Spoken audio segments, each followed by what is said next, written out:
Se llamaba Remedios, y aunque el tiempo ya había marcado su rostro con la sabiduría de 70 años, sus manos aún guardaban la fuerza y la delicadeza de quien conocía la tierra como la palma de su propia mano. La historia que voy a contar sucedió hace pocos años, en una época en que la vida de Remedios era un río tranquilo, que corría lentamente.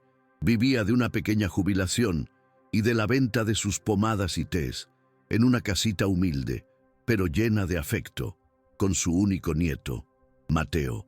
Aquella mañana específica, la rutina seguía su curso sagrado. El sol apenas había despuntado y el olor a romero ya flotaba en el aire mientras ella preparaba el atole y las tortillas para el desayuno del niño, antes de que fuera a la escuela, agradeciendo a Dios por la simplicidad y la paz de otro día que nacía. Si crees en la fuerza de la fe y en la justicia que no falla, deja ya tu me gusta en este relato, compártelo con tus amigos y familiares, suscríbete a nuestro canal y activa la campanita para no perderte ningún detalle de la jornada de Remedios. Tu fuerza nos ayuda a continuar. Al lado de la casa de Remedios, un muro alto escondía un mundo completamente diferente. Allí vivía doña Augusta de la Garza, una viuda millonaria. Mateo, un niño de 12 años con ojos que veían más que la mayoría, sentía una opresión en el corazón todos los días. Por la rendija del portón, veía a los empleados de la mansión tirar bandejas y más bandejas de comida casi intacta. Eran verdaderos banquetes que iban a la basura, mientras él y su abuela agradecían a Dios por cada grano de frijol en su plato. Aquello no le causaba envidia, sino una tristeza profunda, una sensación de desperdicio que su abuela le había enseñado a ver como una ofensa a lo divino, un pecado silencioso contra la providencia. Aquella mañana, después de ver desechar un pastel entero, una idea pura brotó en su cabeza de niño. Se acercó a Remedios, que limpiaba hojas de menta en la cocina, y dijo con la voz firme de quien tiene una convicción: «Abuela, puedo ir allá, no para pedir, sino para ofrecer. Puedo barrer su patio, sacar la basura, cualquier cosa, a cambio de la comida que tiran. Es un pecado desperdiciar tanto». Remedios sintió el corazón llenarse de orgullo, pero también de una antigua y fría cautela. Conocía la fama de los de la Garza. Aún así, viendo la pureza en la intención de su nieto, lo bendijo, haciéndole la señal de la cruz en la frente. Mateo caminó con el corazón latiendo fuerte hasta el portón de hierro forjado de la mansión. Tocó el interfono y cuando una voz arrastrada e impaciente respondió, hizo su oferta con toda la educación que Remedios le había enseñado. La respuesta vino de doña Augusta en persona, su voz cortante como un cristal roto. «Un mocoso de tu calaña queriendo mis sobras, lárgate de aquí antes de que llame a la policía para que te lleve, pequeño delincuente. ¿No ves que soy una pobre mujer enferma e indefensa en una silla de ruedas?» La humillación fue como una bofetada en el rostro de Mateo, que regresó a casa sin decir una palabra, con los ojos ardiendo por lágrimas que se negaba a derramar. Remedios vio entrar al nieto y supo, sin que él necesitara hablar, lo que había sucedido. Se secó las manos en el delantal y lo abrazó, dejando que él apoyara la cabeza en su hombro. Mientras el niño contaba lo ocurrido, con la voz entrecortada, Remedios sintió una claridad helada apoderarse de ella. Miró en dirección al muro alto y susurró más para sí misma que para el nieto: «Esa mujer no tiene el cuerpo enfermo, mi niño. Su enfermedad está en el alma, un alma paralizada por la culpa y el miedo de sí misma. Es una dolencia que ningún dinero puede curar y para la cual no existe remedio en farmacia alguna». El día podría haber terminado ahí, como una lección amarga sobre la crueldad humana. Pero la maldad de doña Augusta aún no se había agotado. Horas más tarde, cuando el sol de la tarde doraba las paredes de la casita, sonó el teléfono antiguo. Era el director de la escuela de Mateo, un hombre bueno que tenía gran estima por el niño. Su voz era cautelosa, preocupada, Contó que doña Augusta de la Garza había llamado a la escuela, describiendo a Mateo como una amenaza, un chico de la calle que estaba molestando y asustando a una pobre señora paralítica, y exigió que revisaran la beca de estudios que garantizaba el futuro del niño. En ese instante, algo dentro de Remedios se rompió y se rehizo, más duro y afilado que el acero. Aquella llamada ya no era sobre comida desperdiciada o un orgullo herido. Era un ataque directo al futuro de su única familia, la semilla que ella cultivaba con tanto amor y sacrificio. La heredera de la familia que explotó a sus antepasados durante un siglo, ahora intentaba destruir su bien más preciado. La paciencia de Remedios, vasta como el campo, se secó por completo. La abuela gentil dio paso a la nieta de la curandera, la mujer cuyo linaje conocía la justicia de la tierra. La estratega dentro de Minmostino de Sint. Ella despertó y supo, con una certeza divina, que aquella guerra no era de ella, pero ella la terminaría. Remedios guió a su nieto a la pequeña mesa de la cocina, el centro de su mundo. El miedo en los ojos del niño era una brasa que ella necesitaba soplar, no para apagarla, sino para transformarla en fuego de coraje. «Escucha, mi niño», dijo, sosteniendo su rostro entre sus manos firmes y llenas de venas. «Para curar una herida no se puede simplemente cubrirla. Primero tenemos que limpiarla. Con cuidado, entender su profundidad y sacar toda la suciedad que le impide cicatrizar. La mentira es la suciedad en la herida de esta mujer, y nosotros vamos a limpiarla, no con odio, sino con la verdad. La verdad es el remedio más fuerte que Dios nos ha dado, y es lo único que personas como ella temen de verdad». La estrategia se trazó allí mismo, en medio del olor a frijoles cocinándose en la estufa. Sería una investigación de dos frentes. «Mateo, eres inteligente y tus ojos son jóvenes y rápidos. Tu parte será en la luz, en el mundo de los papeles y las letras. Ve a la biblioteca de la escuela, la más grande de nuestra ciudad. Investiga todo lo que puedas sobre la familia de la Garza, noticias antiguas, revistas de sociedad, cualquier cosa que hable de doña Augusta, su difunto esposo, su vida antes de que esa silla de ruedas apareciera. Busca grietas en la historia que ellos cuentan. Yo me encargaré de la otra parte de la investigación, la que está guardada aquí en casa, en las sombras de la memoria». Mientras Mateo salía deprisa, sintiéndose ya no una víctima, sino un soldado en una misión sagrada, Remedios se dirigió a su habitación. Debajo de su cama sacó un pesado y antiguo baúl de madera de cedro, oscuro y perfumado por el tiempo. Al abrirlo, un aroma a hierbas secas, alcanfor y papel antiguo ascendió, el olor de generaciones. Adentro, envueltos en una tela bordada, estaban los diarios de su madre y de su abuela. Eran cuadernos de tapa de cuero, gastados por el uso, con páginas amarillentas, repletas de una caligrafía elegante y precisa. Aquellos no eran solo libros, eran el alma de su linaje, el registro de cada vida que tocaron. Con un cuidado reverente, abrió el diario de su madre, Elena. Las páginas eran un testamento de sabiduría, detallando no solo recetas de tés y pomadas, sino también los partos que asistió y las enfermedades que curó. Remedios hojeó, sus dedos sintiendo la energía contenida en aquellas palabras, hasta que encontró lo que su instinto buscaba, un registro fechado 40 años atrás. La letra de su madre describía cómo fue llamada de urgencia a la mansión de la Garza para tratar a la matriarca de la familia, la suegra de Augusta, que sufría de una fiebre que los médicos de la capital no podían curar. El diario detallaba el tratamiento con corteza de sauce y hojas de eucalipto, y la recuperación milagrosa de la mujer. En el margen, una nota final. No recibí un centavo, solo un «Dios se lo pague». Apresurado. Lejos de allí, en el silencio de la biblioteca, Mateo estaba inmerso en microfilmes de periódicos antiguos. El olor a polvo y papel viejo llenaba sus fosas nasales mientras giraba la manivela, con los ojos atentos a cada titular. Y entonces lo encontró. un artículo de un periódico local de 25 años atrás. El titular decía: «Trágico accidente doméstico cobra la vida del empresario Ricardo de la Garza».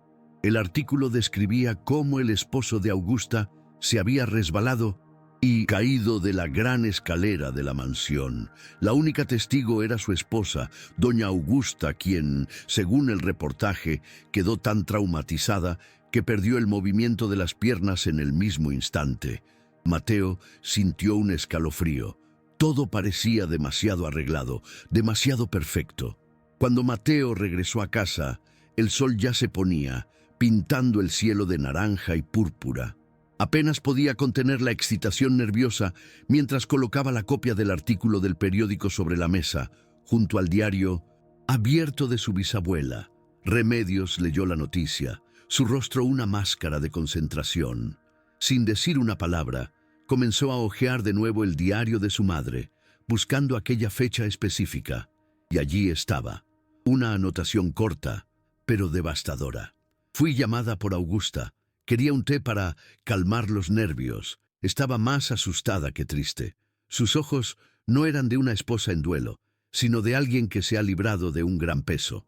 En ese momento, en la pequeña cocina iluminada por una única bombilla, las piezas del rompecabezas encajaron con un chasquido silencioso y terrible. La enfermedad de la suegra curada y olvidada, la muerte conveniente del esposo, la parálisis súbita y teatral de Augusta, la crueldad con un niño inocente, todo estaba conectado, hilos de una misma telaraña de mentiras y explotación que se extendía por décadas. Remedios miró la copia del periódico y la caligrafía de su madre, y la verdadera dimensión de aquella lucha se le reveló. Esta no era una beca de estudios. Era el capítulo final de una guerra antigua por la dignidad y la justicia. Un sentimiento de propósito divino se instaló en el corazón de Remedios. Sabía que la verdad que habían desenterrado era el alma de su causa, pero para enfrentar a un enemigo como Augusta en el mundo de los hombres, esa alma necesitaba un cuerpo. Necesitaba pruebas que nadie pudiera negar o rebatir. Los diarios eran sagrados para ella, pero para otros serían solo historias de una vieja. El recorte de periódico era una sospecha, no una certeza. Miró a Mateo, cuyo rostro reflejaba la gravedad de la situación, y dijo con firmeza: «Su alma está enferma, y por eso el cuerpo miente. Y toda mentira, Mateo, por muy bien contada que esté, siempre deja un rastro. Ahora vamos a encontrar el rastro que esa mujer ha dejado atrás». Su mente, afilada por la experiencia de toda una vida observando la naturaleza humana, buscó en sus recuerdos y encontró un nombre: Doctora Sofía Ramírez. Una médica ya de cierta edad, con una clínica modesta al otro lado de la ciudad. Remedios recordaba los susurros, años atrás, de cómo la doctora Sofía, una mujer íntegra y justa, casi pierde su licencia tras un enfrentamiento con la familia de la Garza. Augusta la había chantajeado para silenciar un diagnóstico que no le convenía. Sofía era la pieza que faltaba, una aliada que no solo tenía conocimiento técnico, sino también una herida abierta causada por la misma mano venenosa. Se volvió hacia su nieto y le dijo: «Vamos a visitar a una vieja amiga, una mujer que también sabe el precio de decir la verdad a los poderosos». La clínica de la doctora Sofía era sencilla, olía a alcohol y a honestidad. La médica los recibió con una cortesía cansada, pero sus ojos se entrecerraron en alerta al oír el nombre de la Garza. Remedios no comenzó con acusaciones ni peticiones. Habló de heridas antiguas, de cómo la injusticia pesa en el alma durante años y de cómo Dios, en su infinita sabiduría, veces nos da la oportunidad de curar no solo a los demás, sino a nosotros mismos. Con calma, puso sobre la mesa el diario de su madre y la copia del artículo del periódico. La expresión de la doctora Sofía se transformó lentamente, pasando de la cautela a la sorpresa y luego a una brasa de ira contenida que se reavivó en sus ojos. Con voz baja, como si confesara un pecado, La doctora Sofía contó su historia. Años atrás, había sido llamada para una consulta en la mansión y notó inconsistencias en la parálisis de Augusta. Cuando cuestionó sutilmente, Augusta la amenazó, usando un caso antiguo y complicado de la médica para chantajearla y destruir su carrera si se atrevía a decir una palabra. Sofía, con una familia que mantener, retrocedió. Remedios entonces la miró a los ojos y le ofreció no venganza, sino redención. Doctora, la verdad quiere ver la luz del día. Dios nos ha puesto aquí, hoy, para ayudarnos mutuamente a enderezar lo que quedó torcido en el pasado. Las palabras de Remedios, llenas de fe y fuerza, fueron el bálsamo que Sofía necesitaba. Aceptó ayudar, la alianza quedó sellada, y fue la doctora Sofía, con su conocimiento íntimo de la rutina de la mansión, quien proporcionó el plan. Augusta es arrogante, dijo ella. Su arrogancia es su debilidad. Esta noche, su enfermera particular tiene el día libre. Es la única noche de la semana en que se siente verdaderamente sola y segura para relajarse. El plan era arriesgado, pero genial en su simplicidad. Mateo, pequeño y ágil, podría escabullirse por la parte trasera de la propiedad, que colindaba con el terreno de Remedios, y esconder el viejo teléfono celular de su abuela, con la cámara encendida, en un lugar estratégico que la médica indicó, un punto ciego para la seguridad, pero con una vista perfecta del patio trasero. Al caer la noche, una oscuridad densa engulló el barrio. Mateo, con el corazón latiéndole en la garganta, se sentía como un personaje de los libros de aventuras que tanto amaba. Ya no era solo un niño, era un agente de la justicia divina, los ojos de su abuela en territorio enemigo. Se deslizó por la cerca de alambre de púas y agachado, corrió hasta el gran macizo de bugambillas que la doctora Sofía había descrito. Con manos temblorosas pero precisas, colocó el celular, asegurándose de que la pequeña lente apuntara al patio de baldosas.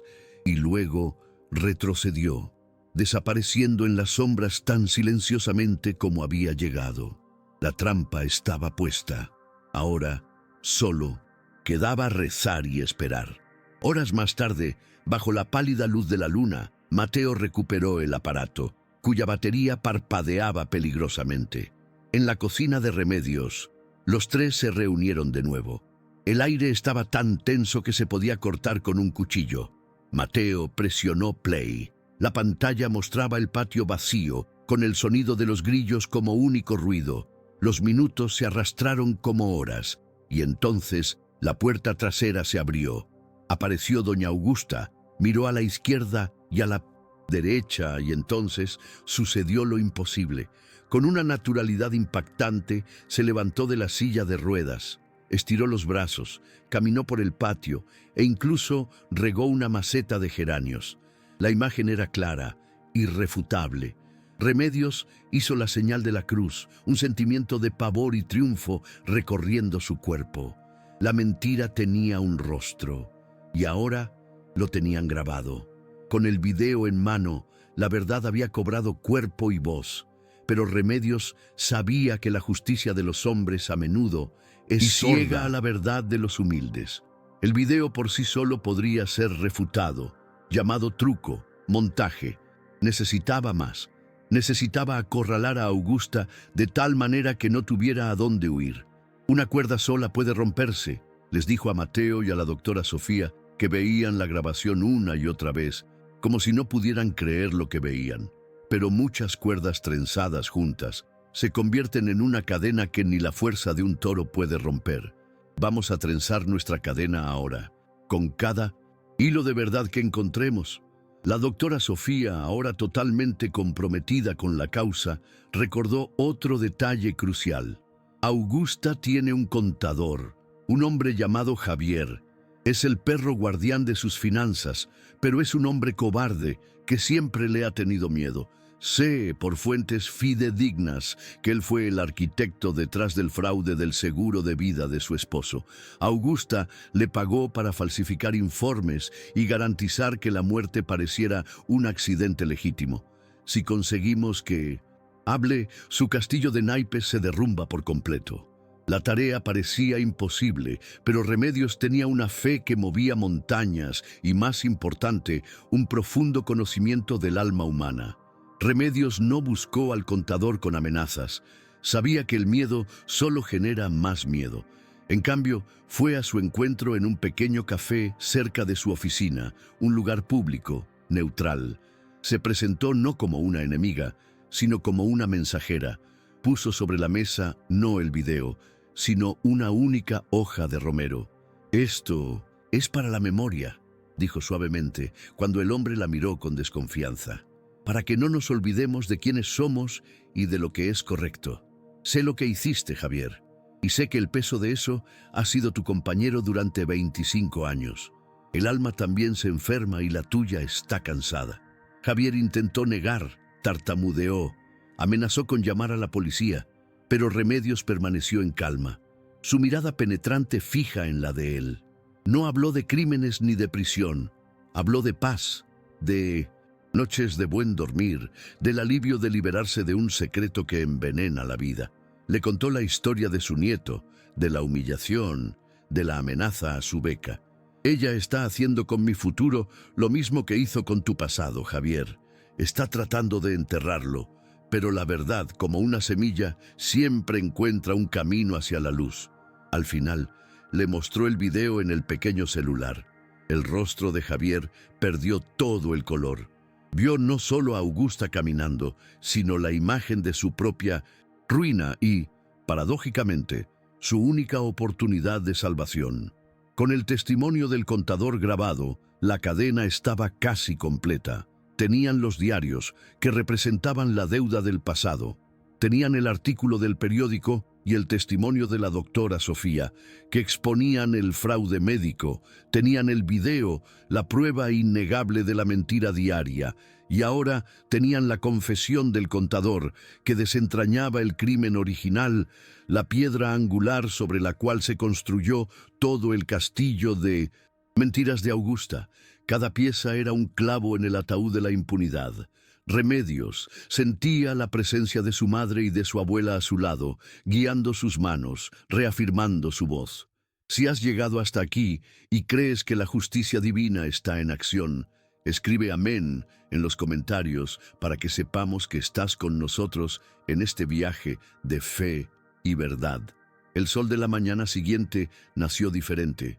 No era solo otro día, era el día del juicio.